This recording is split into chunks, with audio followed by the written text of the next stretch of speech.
Let's talk about something that gets misunderstood all the time, especially after someone comes home from prison. When a person spends years incarcerated, time doesn't stop, but development often does. Not because they didn't want to grow, not because they weren't trying, and not because there's something wrong with them, but because incarceration interrupts normal life stages. That interruption is often called arrested development. And before anyone shuts down at that term, let me be clear about what it does not mean. Arrested development does not mean someone is childish. It does not mean that they lack intelligence. And it does not mean that they're incapable of maturity. It means that growth was paused while survival took over. Here's a simple way to understand it.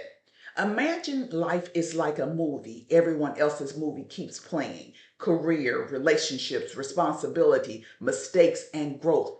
But incarceration hits the pause button. The movie doesn't rewind, it doesn't end, it just pauses. When someone comes home, the movie starts playing again, right where it stopped.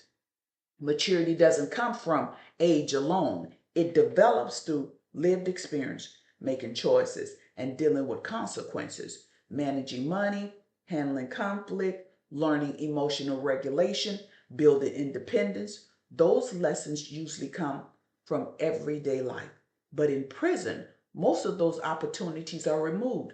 Decisions are made for you, movement is controlled, schedules are rigid, rules are non negotiable, consequences are immediate. And you learn how to survive the system, but you don't get to practice adulthood the same way. So when someone comes home after years or decades inside, they may be an adult by age, but inexperienced in everyday adult life.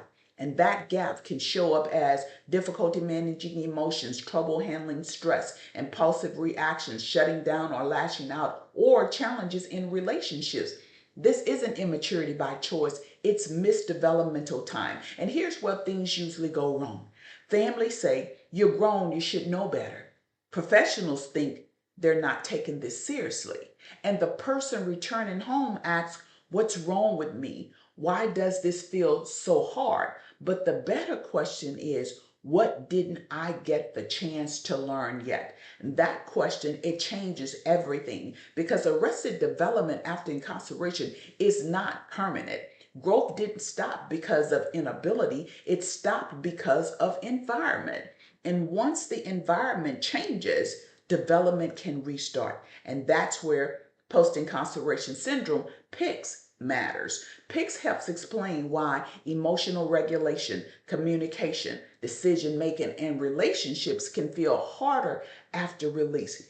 People aren't starting over at zero, they're picking up where growth was interrupted. And that distinction matters. This isn't about lowering expectations. People are still responsible for learning, growing, and healing.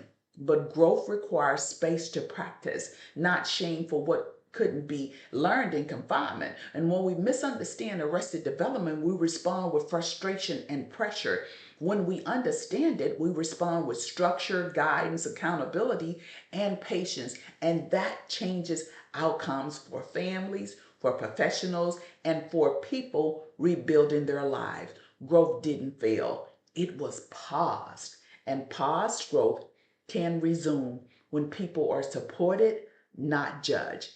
If this gave you language for something you've been witnessing, supporting, or working through, I go deeper into this in my book, The Second Sentence. Because when we understand what incarceration interrupts, we stop expecting instant maturity and start supporting real development. That understanding is where real change begins.